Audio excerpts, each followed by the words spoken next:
Imagine sitting in a chair, your heart pounding. The smell of blood and iron fills the air. You are told to bite on a leather strap, because what comes next will make you scream. Now, imagine all of this happening without any painkiller. Yes, you've heard that right. There was a time when people went through dental surgeries with no anesthesia.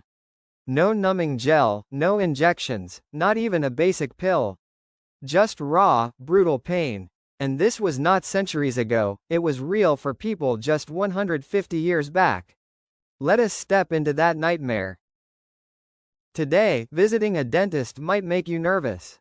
But back then, it filled people with paralyzing fear. Because the dentist's chair was not a place of comfort, it was a place of screams, tears, and survival. For centuries, dentistry was done without understanding nerves, infection, or pain. The idea was simple. If it's rotten, rip it out. But the process? Horrifying. Forget clean metal instruments. Dentists used pliers, hammers, chisels, and sharp knives. Some even used tools made for horses, because, well, they were available. There were no gloves, no sanitation, no lights, just a patient sitting in a dark room, breathing in the heavy stench of sweat, blood, and rot. One man would pull the tooth. Others would hold you down. When a tooth was decayed or infected, it had to come out. But without anesthesia, the patient felt everything, from the metal tools sliding into the gums to the violent yank that followed. Sometimes the tooth broke midway. That meant the dentist had to dig around with a blade to pull out the pieces. This led to deep cuts, shattered bones, and unbearable pain. If a patient passed out, it was considered lucky. Most were awake the whole time. In 1812, a soldier wrote in his journal, "It took 4 men to hold me as the surgeon twisted the tooth from my jaw. I heard the crack, then blackness." In Civil War America, battlefield surgeons had to pull teeth by the dozens, using the same tools all day. Many soldiers died from the infection, not the battle. Even in Victorian England, wealthy women had their teeth pulled before weddings to replace them with fake teeth made from real corpses. Without antibiotics, even a small dental wound could be deadly. If a cut became infected, it could lead to blood poisoning, jawbone rot, brain infections. And in some cases, death within days.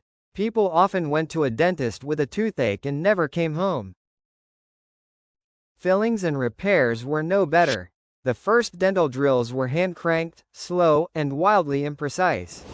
The dentist had to manually rotate the drill into your tooth. Every turn sent a jolt through your skull. If the drill slipped, it could gouge into your tongue, cheek, or jaw. And yes, you were fully awake. Some patients were so terrified of the sound, they chose to live with rotting teeth rather than face the pain. Imagine a small room. The air is thick with the scent of burned bone, metal, and old blood. People scream. Some vomit. The dentist wipes his tool on his coat and moves on to the next patient. This was not rare. This was normal. In fact, some towns had dentists set up next to blacksmiths, using the same fire to heat instruments. Dentistry was not a formal job. Anyone could do it. Many barbers, butchers, or traveling peddlers claimed to be dentists. They pulled teeth in open markets, in alleyways, or in taverns, for a price. They were known as tooth drawers. Their only qualification? A strong arm and a heavy grip. There were no licenses, no training, just pain. People were so desperate, they tried anything, whiskey or rum, to dull the pain. Usually failed. Opium and laudanum, addictive and deadly. Frog slime, garlic paste, even mercury. Yes, people actually rubbed mercury into their gums. The goal was simple: stop the pain. But often, the cure was worse than the problem. Even in ancient Egypt, there's evidence of dental tools, but no sign of pain relief. Skulls show signs of deep dental drilling done while the person was alive. In the Middle Ages, bad teeth were seen as punishment from God. Some monks refused treatment and welcomed the pain. By the 1700s, some towns held public tooth pulling as entertainment. People gathered to watch others scream while their teeth were yanked out. Finally, in 1846, a man named William Morton changed everything. He used ether gas to pull a tooth, without pain, in front of a live audience. People were stunned. For the first time in history, dentistry was no longer torture. Soon after, nitrous oxide, laughing gas, and chloroform became common. But not everyone trusted it. Some believed it was sorcery or against nature. And in poorer areas, it was simply not available for decades. Let's be honest. Would you have been brave enough to walk into that room?